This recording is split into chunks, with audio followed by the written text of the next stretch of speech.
I'm Arti, and I want to talk about confident communications for business success. So, here I am. I've been in the communication space for 30 years.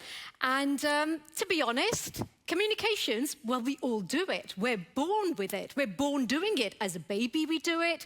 As a child, as a teenager, okay, maybe not as well as a teenager. I mean, most teenagers can grunt, or maybe you'll get the monosyllabic answer, but that's still communication. In fact, even when we're not saying a word, we're communicating. So we're born communicating, but not everybody is a confident communicator. That is a skill. And as any skill, you need to have the tools to do it properly and to do it right. So I'll just give you top line. I spent 15 years working in the media. I started in radio before moving into television, and I started my career in 1992. There were only 4 channels in the UK at that time. Today we have 460. But anyway, 4 channels, and I started as a reporter, out on the road, at the heart of the action, where the story unravels and you have to really get to grips with what's going on and unraveling between your eyes very, very quickly. And you have to also, don't forget, be able to script and then go and get those all-important interviews from total strangers. So you're running up to them, putting the mic in their face and wanting to get the best out of them because you need to get the story. And then you've got to get back to the newsroom, have it edited, and then it makes the bulletins. That's how it works, or how it used to work. But there was a problem. You see, unfortunately for me, I lacked one fundamental skill that every reporter has. You absolutely have to have it, and I just didn't. I've got the gene missing, to be honest, because when you're a reporter out on the road, oh my God, your life is run by deadlines and location. You need to know where you're going, and I have no sense of direction. I know, it's shocking, it's really bad, and I'm not even joking about this. I decided being the reporter on the road is just too stressful. I'm better off being a producer. At least I know my route from home to the newsroom. Home to the newsroom, I can do that. So as a producer, you acquire a slightly different skill set. As a producer, you're looking at what stories are going to make the top of the bulletin. What's going to be your and finally? What treatment will you give those stories? Will you make it a soundbite? Will you actually want a whole report? Maybe you want to invite guests in the studio. Before I became the presenter. Now, this is what I always wanted to be. I wanted to be the TV presenter. Admittedly, I wanted to be the TV presenter on the travel show. So not quite news and current affairs. I mean, I never made it to the Bahamas. I made it as far as Birmingham and Pebble Mill, as it was called in those days, the BBC. But anyway, as a TV presenter, your skill set is very much around giving meaning to what you're saying and making connections with the audience. So that was my first career. I picked up some quite good skill sets. And then in 2008, December 2008, I was made redundant. Whew, that horrible, horrible word. I didn't shed too many tears, to be honest, because I decided by then, actually, you know what? Had enough of the glamorous life of a TV presenter and waking up at 4:20 in the morning and putting the lights on in the newsroom when I did the breakfast bulletins. I want to do business. So I joined forces with my business partner, and in a recession, we set up our first company in 2009. A second one came in 2010, a PR agency, and a creative design agency in 2011. And at that time, I didn't really know what the word was. We've got the word now. It's called angel investor. So unknowingly, that's what we'd become. But what I stayed true to were my core strengths. And my core strengths were, what is your message and how do you want to deliver that? So that's just top line a little bit about me. But what I'm curious to know is, what is it you want when it comes to your communication? Because to be honest, communications, I mean, how long is a piece of string, right? It's so broad. So what is it that you want today for your business when it comes to communication? Maybe you want to be more effective in meetings. So it's really interesting, isn't it? Brother UK did a study with 2,000 office workers, and they found that 213 hours a year are wasted on meetings. That's 27 days. Staff were saying it's been a waste of time. Maybe you want to build better relationships, both internally amongst your staff, but more importantly, also externally with, it might be your investors, your clients, your customers, your other stakeholders.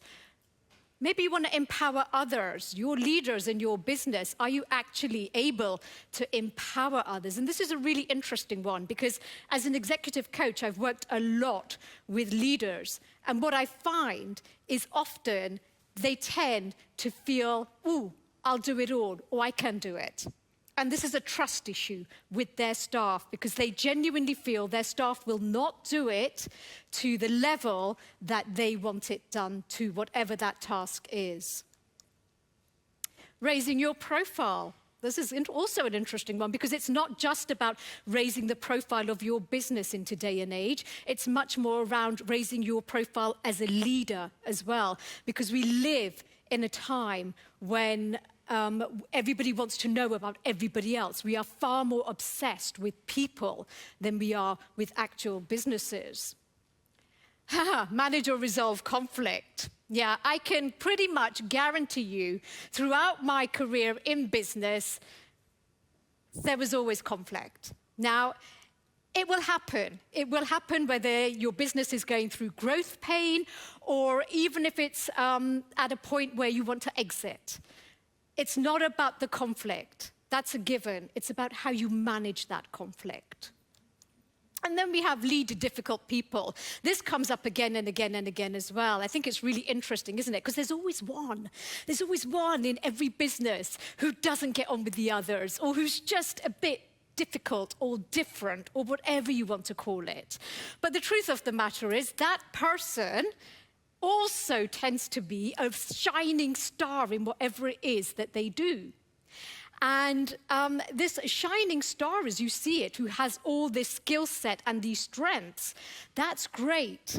But it's your job as the leader to give them the sources or the tools to help them change their behavior. And if they don't, then you do have a difficult decision to make further down the line. So certainly in my business life, in my business career, I've experienced all of those. How many of you have been on an aeroplane? Show of hands. This is a bit, oh, right, okay, great. You're all engaged. I love it. All right, so pretty much everybody here. When was the last time you went on a plane? Can you remember? Was it to go and visit friends and family? Was it because you were going on a beach somewhere? Was it because you wanted a city break in another country? Maybe it was even for work. Whatever it was, you know the drill, right? This is the drill. You check in. You clear security. Thank goodness the bag's gone in the right direction and not in the wrong one. And then you ascend the flights of the plane. You go through the narrow aisle because you're looking for your seat. You find it and you buckle up. And then what happens? Okay, just before you're about to take off, on the tannoy, you hear an announcement. And it goes something like this. Ladies and gentlemen, good morning. I'm Captain Arti Halai speaking on flight 000. Welcome. We're on our way to Dubai. The flight today will take 7 hours and 20 minutes, and we do not envisage any turbulence along the way. In fact, we are predicted blue skies. All that's left for me to do is to say, enjoy the hospitality and the flight. Thank you. Right?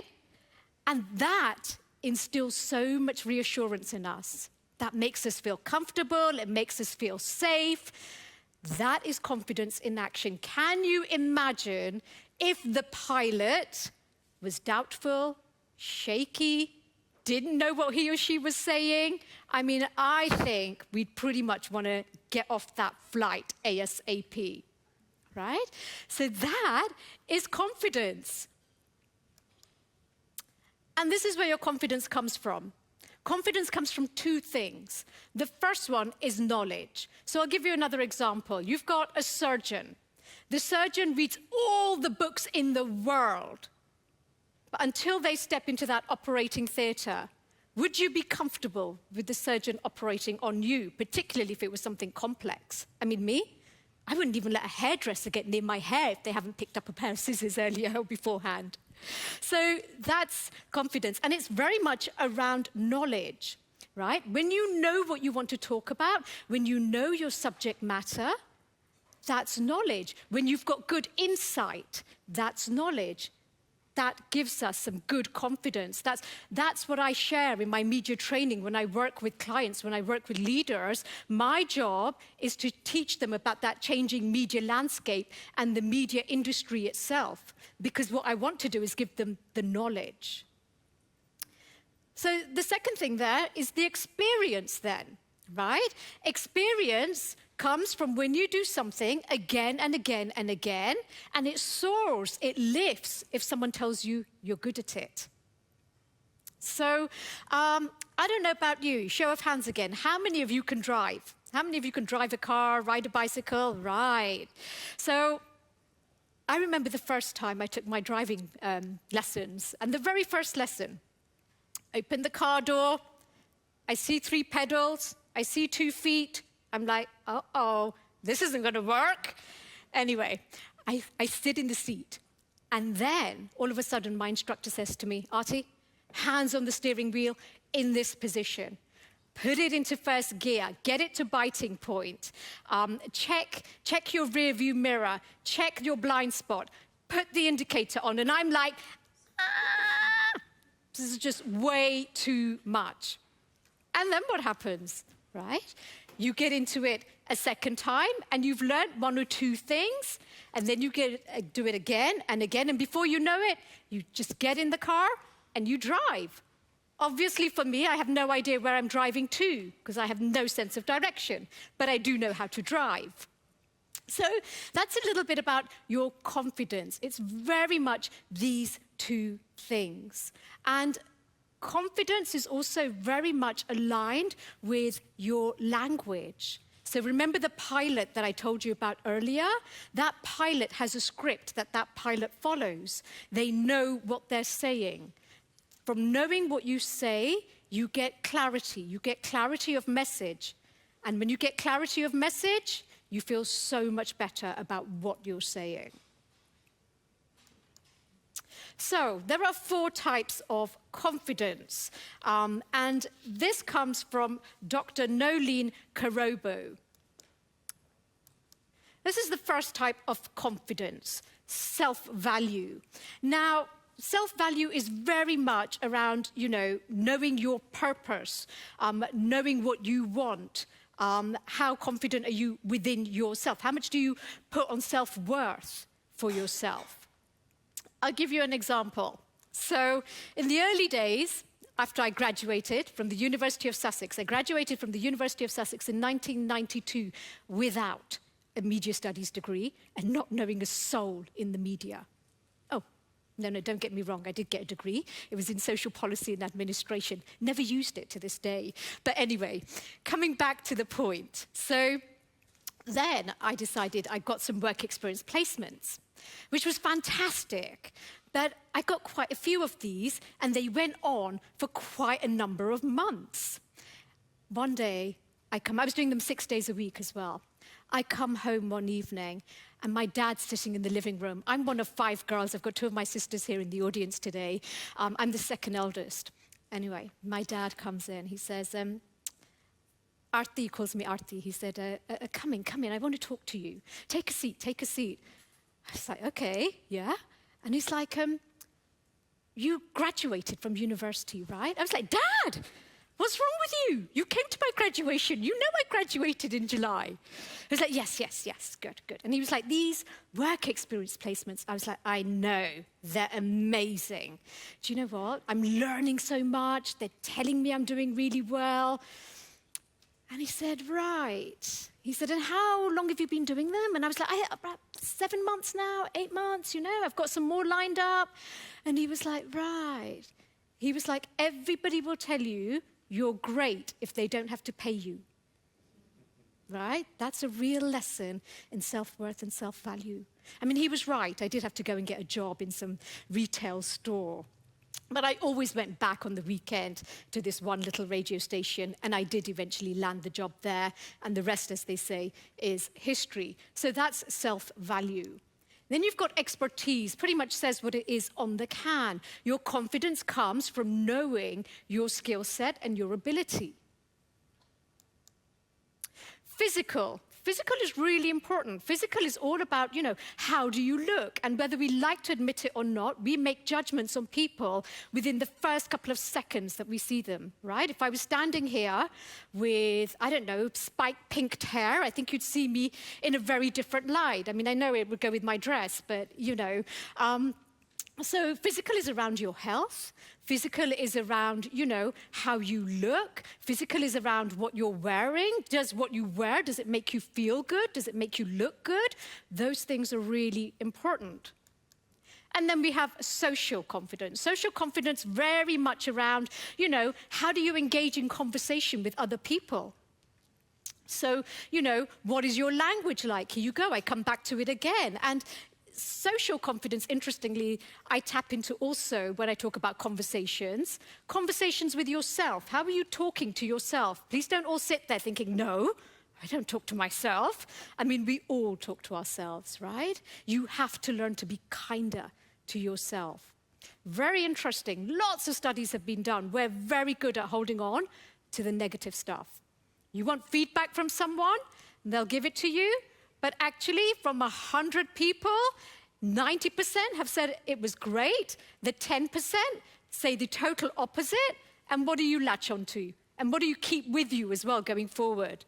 The 10%. So you've got to get better at taking the lesson from the 10% about what you might want to improve, but really focusing and holding on to what the majority said. So this is the second thing I want to talk about today. So the first thing was confidence. The second thing is clarity, because these are the two fundamental things when it comes to communication that I think will help you, not just in business, but in your personal life, in huge areas. We know that when we don't have clarity, it causes confusion, miscommunication, huge losses in energy, in finance, in relationships. And I think Warren Buffett says it best. So Warren Buffett says it takes 20 years to build your reputation and 5 minutes to lose it. And if you think about that, you'll do things differently. And he's so right, because the number of times I work with people in PR, in marketing, in communications, and the number of times they'll say something, and then they're like, no, I didn't say that. And I'm like, no, you said that.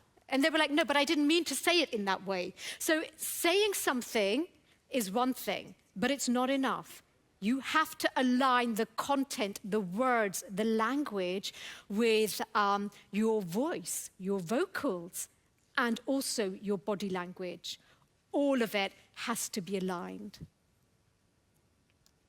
Here's another one then. If you can't explain it simply, you don't understand it well enough. Who could possibly have said that? Which genius could possibly have been talking about simplicity when his mind was so complex? Einstein, Albert Einstein. So, when you've got, people who are working on really complex things, scientists, physicists.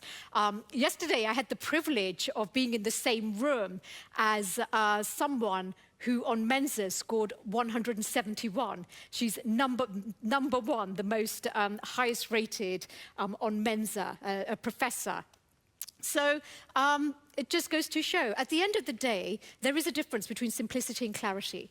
So simplicity is very much around, for example, in this presentation, I've designed my presentation with a simple structure.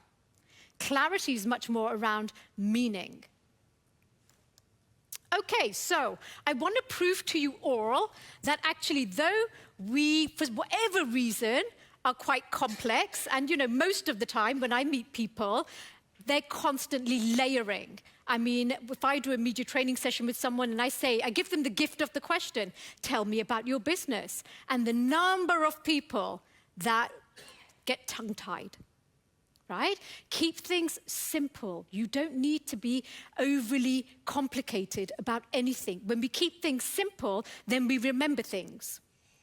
So, actually, let me just go back to this slide and tell you very quickly. There's a fantastic book called Made to Stick by Dan and Chip Heath. They are both academics. One's at Duke, the other's at Stanford. But interestingly, if we're talking about simplicity and clarity, they give the example of Hollywood filmmakers. Hollywood filmmakers that are looking to raise finance do a one-sentence pitch. I kid you not. Yeah.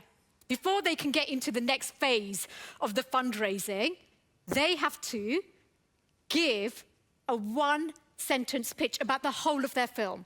Can you imagine that? Anyway, luckily for you, I have some examples. So, Alien. I don't know if you're familiar with that film, Alien, by Ridley Scott. When Ridley Scott first went to pitch for Alien, he said it was Jaws on a spaceship. That's what he said. Exactly, right? One-sentence pitch. I'll give you another example. There's Speed. This is the film about the bus that doesn't stop or can't go below a certain speed limit. And, you know, it's been hijacked. It's Sandra Bullock and Keanu Reeves, I think. Quite an old movie now. So when the filmmakers went to pitch for that, what did they say? Die hard on a bus. Yeah, you see? I mean, so it works. It works. All right. So I want to prove to you, I want to demonstrate to you that you can all do it. You can all think simply. You can all strip things back. It takes a bit of work, but you must get to the essence of things. Because in today's day and age, where we are information overload, honestly, the simplest things are the ones that stick. So here you go. Today, we are introducing a new portable player that weighs 6.5 ounces, has a 5 gigabyte hard drive, and is a portable MP3 device. What could Steve Jobs possibly be talking about here? I'll give you another clue. It's about the size of a sardine can and boasts voluminous capacity, long battery life, and lightning-fast transfer speeds. What is it that he's... And he could have said all of this. Actually, he doesn't say any of this. He doesn't say any of this. He's the master pitcher, right? The master presenter. Steve Jobs, what does he say? iPod, 1,000 songs in your pocket, and we get it. And not only do we get it, we remember it. Right? Here's another one for you.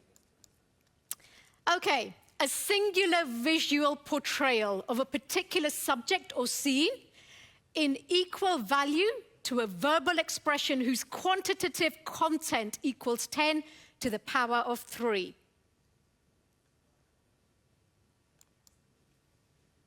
A picture is worth 1,000 words, right?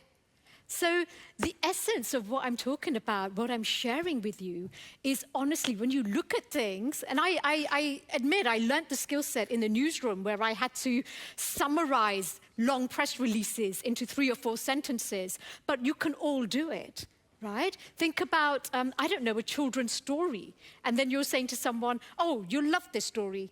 It's about 3 bears and a little girl. We all do it. Get better when you have to think about, actually, what is it that I'm doing with my business? I said to you early on that in my business, I'll help you design your content and I'll help you deliver it. That's what I do. Yeah?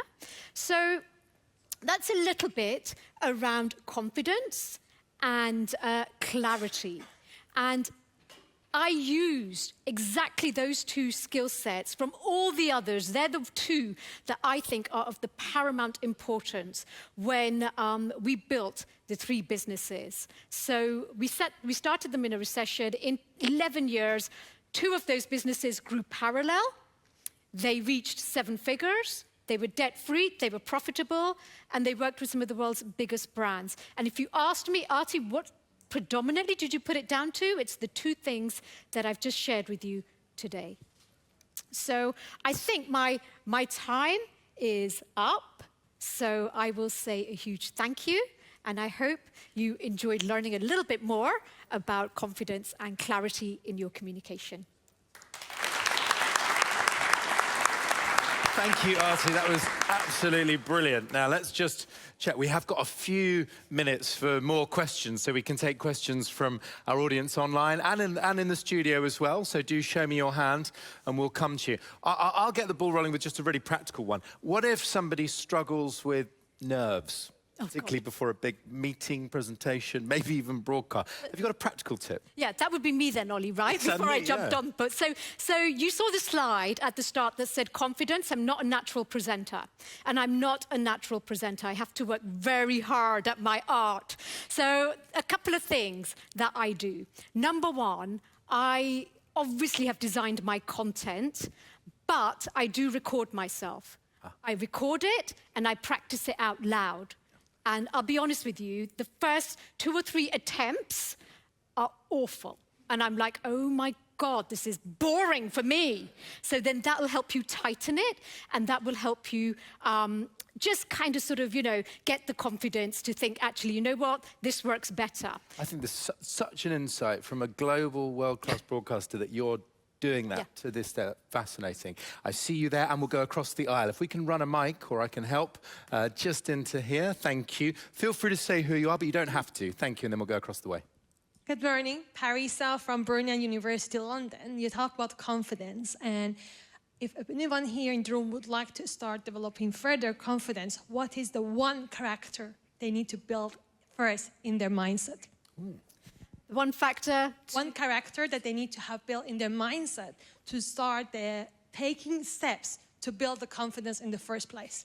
Okay, so I think you need to be clear on the purpose. What is the outcome you want in any situation? And then it comes back to, I said to you, your self-talk. So you've got to be kind of sort of, okay, this is what I want to set out to do. And there will be some negative self-talk because you haven't got the confidence, right? But what you mustn't lose sight of is, no, this is where I'm going. And so, this bird can talk all it wants negatively, but this bird is going to ask me, is the one I need to listen to, and the voice I need to get louder. Yes. So you ask yourself 2 questions. Question 1, is this good for me? This bird, what it's saying, all this negative talk, is that good for me? Question 2, is this helpful for me? If the answer to both of those is no, then you get up and you go and do something else. Yeah. You'll hear this bird again, you ask those 2 questions. Great questions, really interesting question. Thank you. Just across the way. Hello. Hi, Arti. Marcus Matthews, life transformation coach at Make Your Life Count. You talk a lot about coaching, and yesterday we talked a lot about well-being, mental health, and that. How do we change the narrative and communicate within business the power of coaching? Because it's very much at a leadership level. So leaders get coaching, people on the ground floor get well-being and mental health. Thank you, Marcus. So how do we change that narrative? It's a great question. Forgive me, Arti, we're just in our final minute, so I'll ask you to be briefer than we'd like to be. I'll be very brief. Okay, so one of the things I'd say is in businesses, you're right, the top tier get the coaching, but I think everybody has teams, and what you'd really want to instill in that is how they can coach each other. So whether you buddy them up in that same team or in a different team, and you get them to coach each other. Absolutely. Now, Erica Brodnock spoke very powerfully about this yesterday from KinHub, just that idea that it shouldn't just be for the boardroom. It should be much more democratized. Really great question, Arti. Everyone, would you please join me in saying another big thank you to Arti Halai. Thank you, Arti.